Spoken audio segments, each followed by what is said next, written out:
In today's news, Premier Defense $5 million audit promises transparency if required. HODGE-SMITH confirms full cultural calendar funded under single budget. Honorable Smith confirms tougher rules to seize funds tied to financial crimes, and the government outlines strategies to manage rising fuel and food prices. These and more stories when To It For News returns. As the winds start to whisper of approaching storms, it's time to safeguard your sanctuary. Hey, have you checked your insurance policy lately? Not recently, why? It's very important to check your insurance policy before the hurricane season. That's a good idea. I'll reach out to my provider and get some information. Awesome. Come son, let's plan for emergencies together. We're gonna include your favorite comfort kit.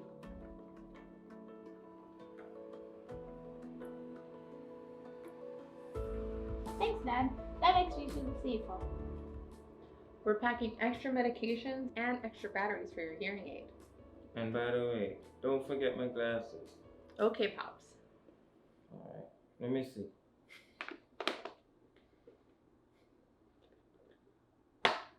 Okay.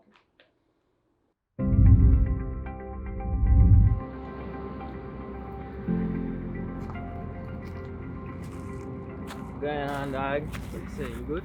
You got truck? Hey, yo, how you doing? I hear trimming some of the branches to make sure they don't cause a freak when the storm come. Fair point. I gotta go clean out the gutter them down by me, so nothing don't build up. You know how that could go sometimes. Makes sense. That's so good. We gotta be prepared.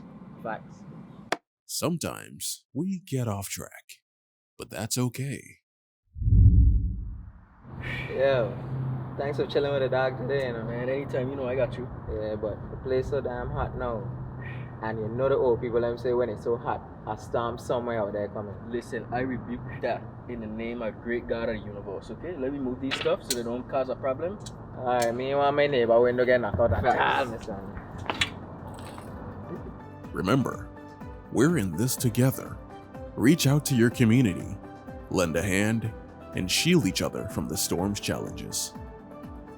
A message from the Department of Disaster Management and 284 Media.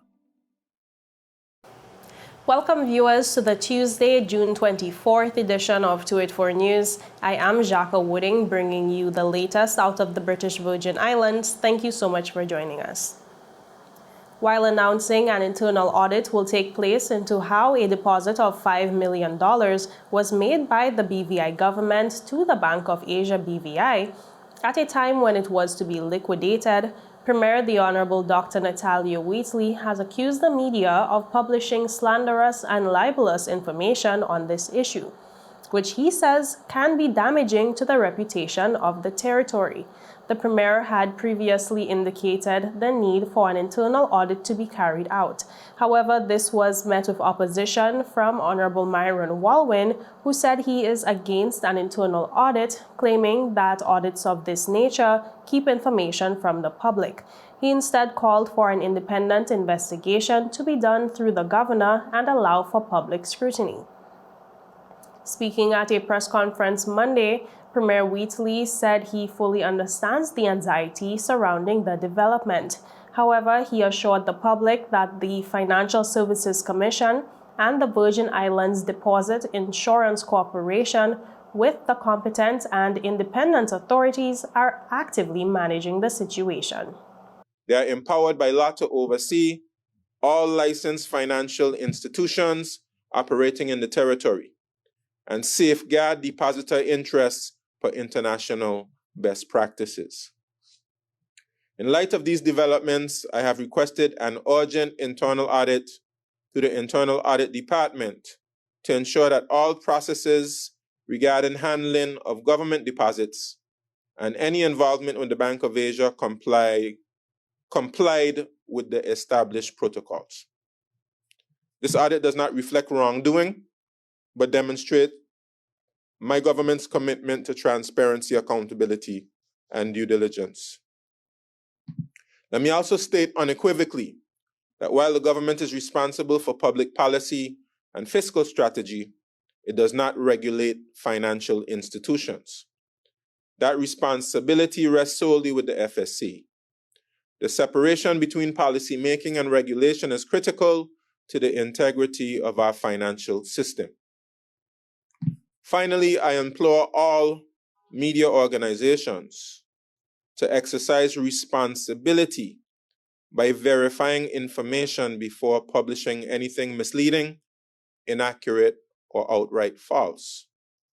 There have been a number of things circulated in the media which are slanderous, libelous, and damaging to the reputation of the territory. And I ask that we refrain from these unethical practices. Premier Wheatley says there has been some misinformation circulated to the public about the Bank of Asia. He also said when the internal audit completes its investigation, the results will be shared with the public if it finds anything that needs to be done better. They are empowered by law to oversee all licensed financial institutions operating in the territory and safeguard depositor interests per international best practices. In light of these developments, I have requested an urgent internal audit to the Internal Audit Department to ensure that all processes regarding handling of government deposits and any involvement with the Bank of Asia complied with the established protocols. This audit does not reflect wrongdoing, but demonstrate my government's commitment to transparency, accountability, and due diligence.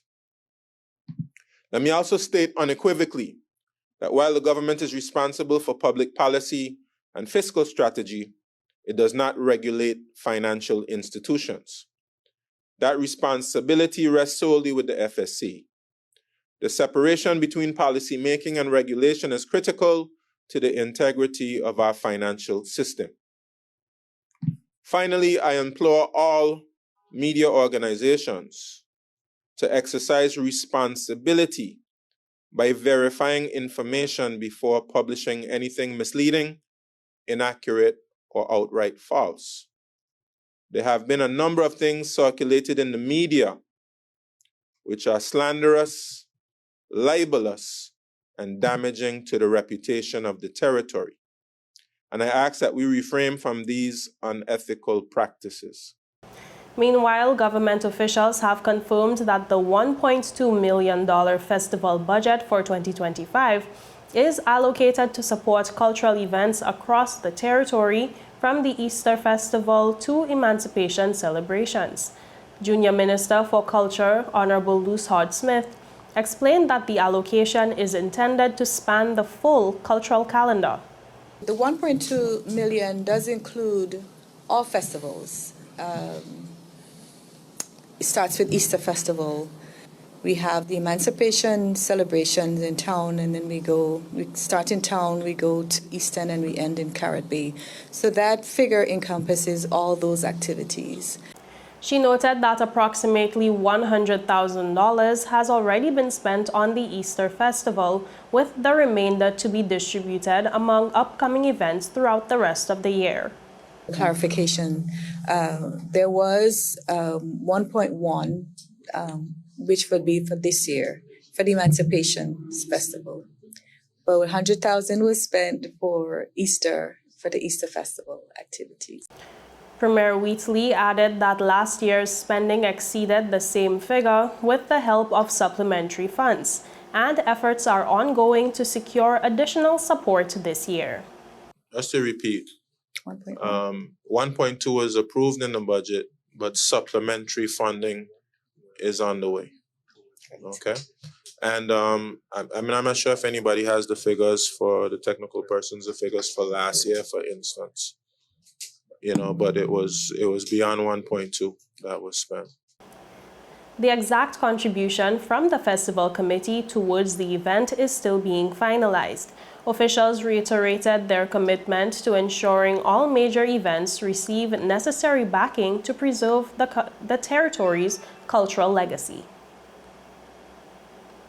Up next, the BVI has quickly become a destination of choice for digital finance. This and more stories when To It for News returns.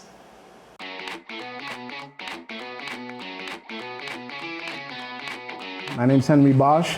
I work for PPG. I'm here to explain to you the use of the Deltron NXT paint line and Enviro-based high performance, one being solvent-borne and the next being waterborne. The difference is that one is totally manufactured with rosins and thinners and all the good stuff that solvents bring versus our new technology, which is waterborne, which is 100% latex. What we're gonna do is that we reduce the solvent-borne with a DT885, which is a mid-temp reducer, and the waterborne uses T494, which is a waterborne reducer. We will today be using either DCU 2042, which is a speed clear, or we will be using DCU 2021, which is a classic. We have here our equipment. We have 8-ounce measuring cups, and we also have our 32-ounce mixing cup. We will also have with us our Venturi. This is a blower for us to dry the waterborne paint, which speeds up the process. The good thing about waterborne paint is that as soon as it evaporates, you're good to go. So now Gilligan will dilute the waterborne paint with the waterborne reducer. We made 8 ounces, that would be 1.6 ounce. It always has to be properly mixed until we get an even mixture within the paint mixing cup. So when we spray, we don't see uneven coats of color. So right now, we're filling our paint gun with 8 ounces of diluted paint. We're gonna see how far 8 ounces will take us. Waterborne paint seems to look blotchy on your first coat. Don't pay no mind to that. Don't try to achieve full coverage on your first spray. Excellent. Let it dry. So the process in waterborne is 2 even coats, and then we have what we call a dust coat. Well, now we're gonna have Mr. Brown apply the first coat of clear on his waterborne panel. We'll let it flash off, and then he'll come back and coat it with his second coat to finish it off. As you had seen in the previous shots, we had a little blotchiness, and you'll see some patches. That's all due on purpose to sandpaper to prove that with Enviro-based high performance, all technicians, the body work has to end at 800 grit or plus. Well, Enviro-based is like we're trying to shift everyone into that slowly but surely. The entire west coast of the United States and all of Canada has already been on waterborne for the past 10 years. And now soon it'll be the eastern seaboard, which covers the Caribbean. So when that happens, we'll all be affected. So it's best to start now, start trying and applying waterborne, because eventually everyone will be on it. And referring to technicians, it's less harmful because it doesn't have all the toxic chemicals that solvent-borne paints do. Welcome back, and thank you so much for staying with us. Junior Minister for Financial Services, Labor and Trade, Honorable Lorna Smith, OBE, has reaffirmed the Virgin Islands' commitment to exiting the Financial Action Task Force Grey List during a recent press briefing. Addressing the territory's ongoing financial reforms and upcoming fintech developments, Smith emphasized progress, transparency, and international cooperation. The BVI was placed on the FATF Grey List following its 2024 Mutual Evaluation Report, which assessed the territory's anti-money laundering and counter-terrorist financing framework.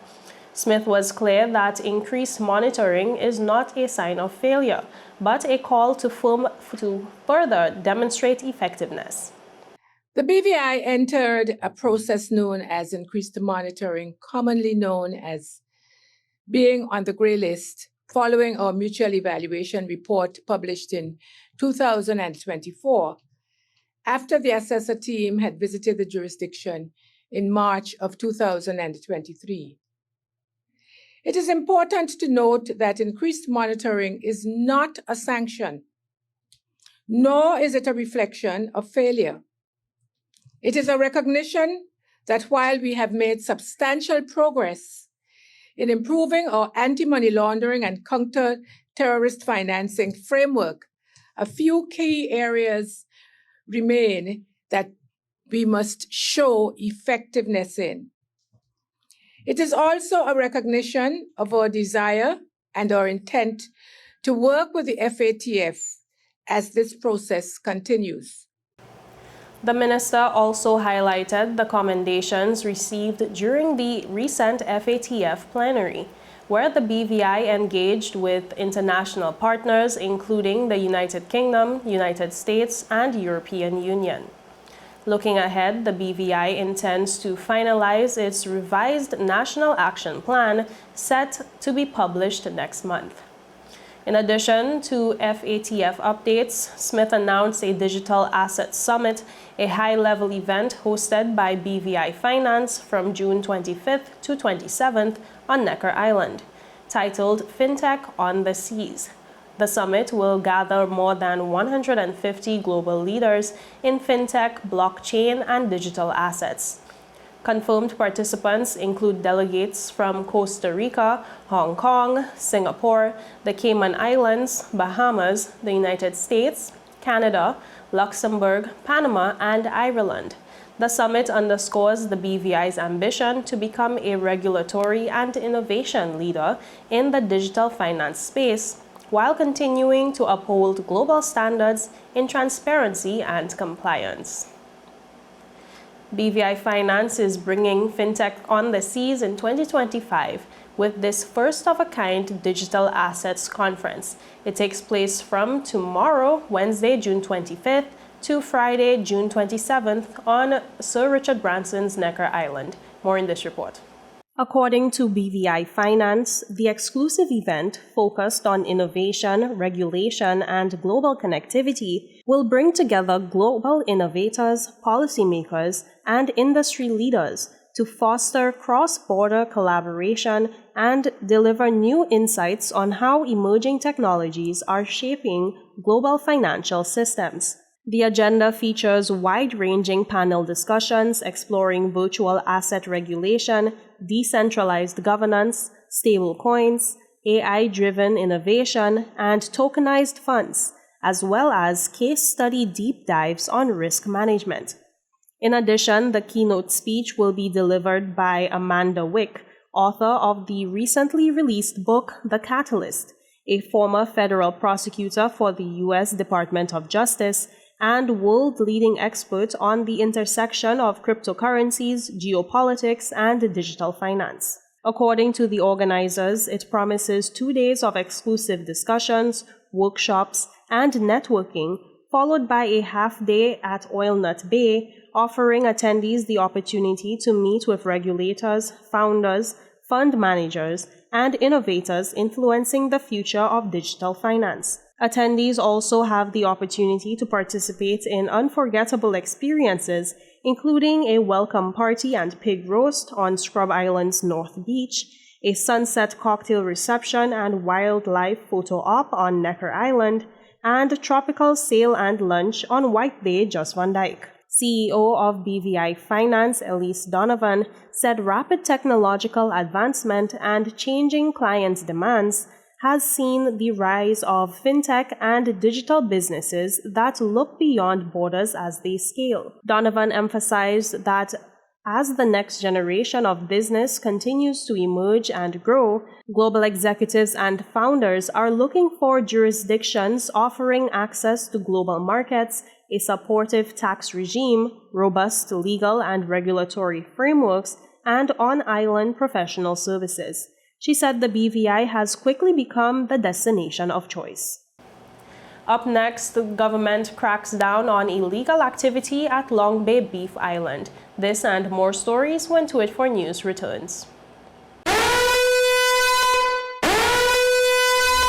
Orange alert! Orange alert!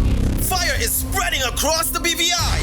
The fastest, most reliable, and affordable fiber internet service is here for you. Look out for fire in these new locations: Slaney, Duff Bottom, Manual Reef, Seacoast Bay, Albion, Hannah's, Palestina, Pleasant Valley, and Havers. Fiber is in your area. Call 444-4444 or visit a CCT store to find out more and bring it home. More locations coming soon.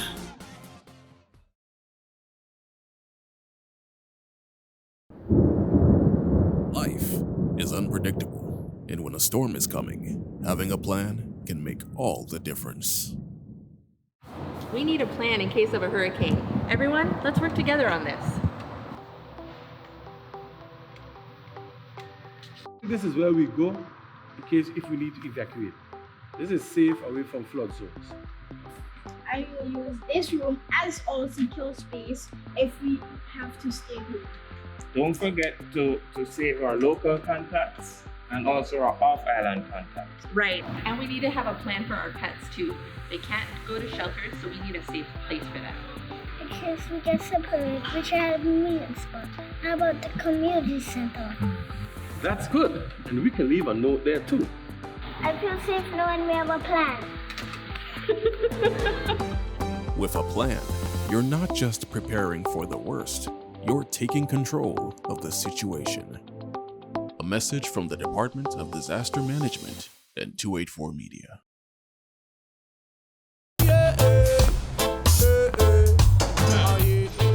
Father Jesus, that line here long like church service.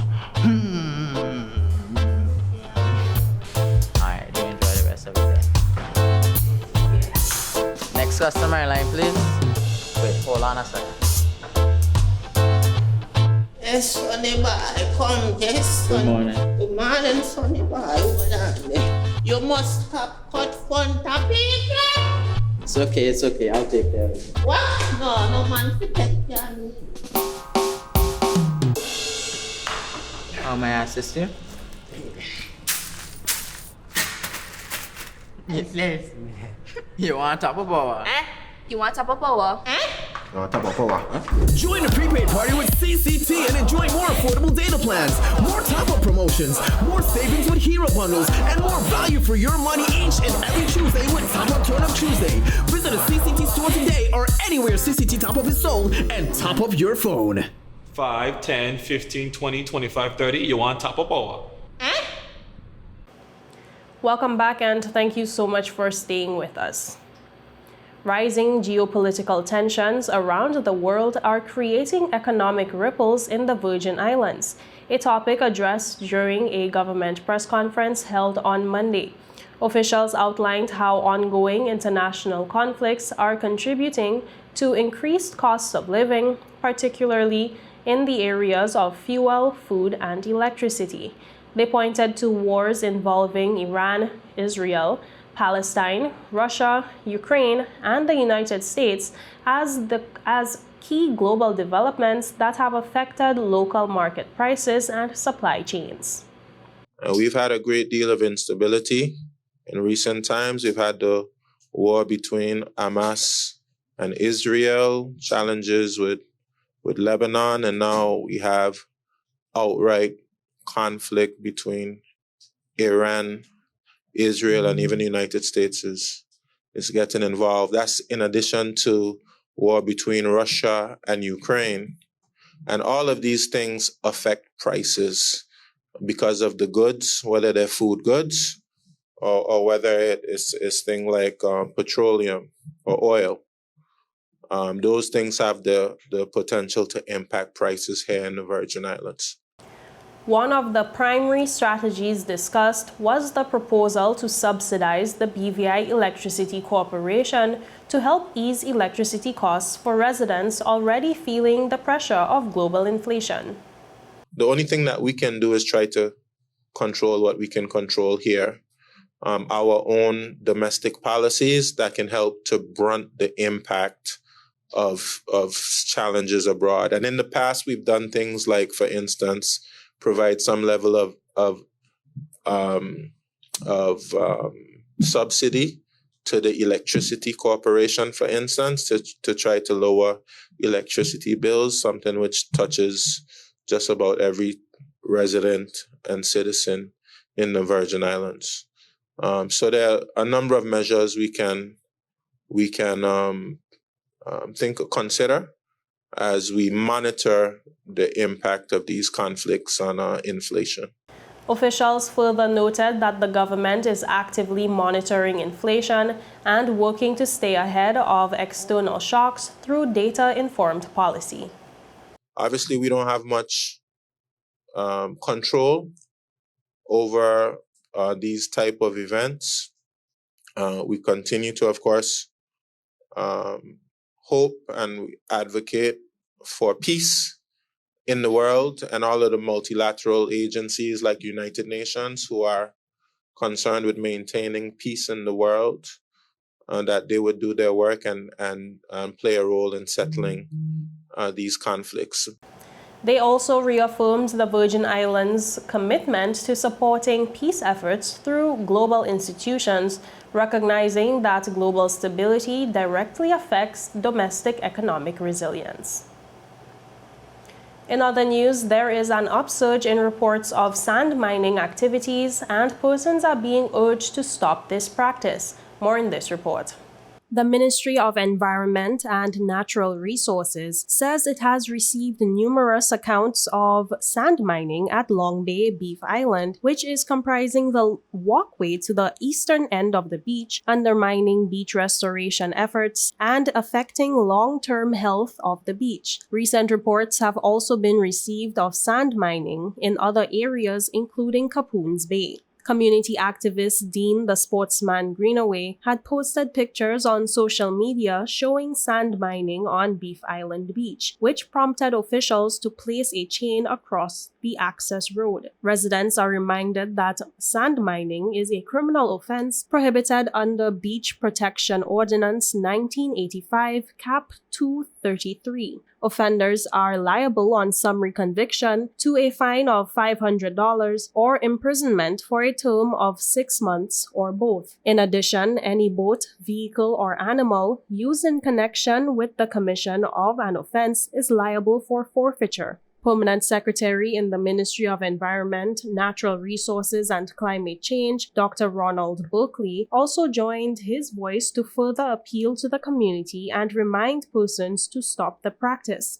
Berkeley said the ministry has enlisted the support of the Royal Virgin Islands Police Force to further investigate and prosecute the incidents to the fullest extent of the law. He says the ministry is also working to increase monitoring of beaches and install educational signage at Long Bay Beef Island about sand mining and other prohibited activities as part of the pilot beach management plan. In the interim, Berkeley said to immediately arrest any further mining at Long Bay Beef Island. The ministry has sought permission to temporarily close the Little Mountain Estate access to the beach. He said arrangements are being made to accommodate early morning access for elderly persons and others who utilize that entry on a daily basis.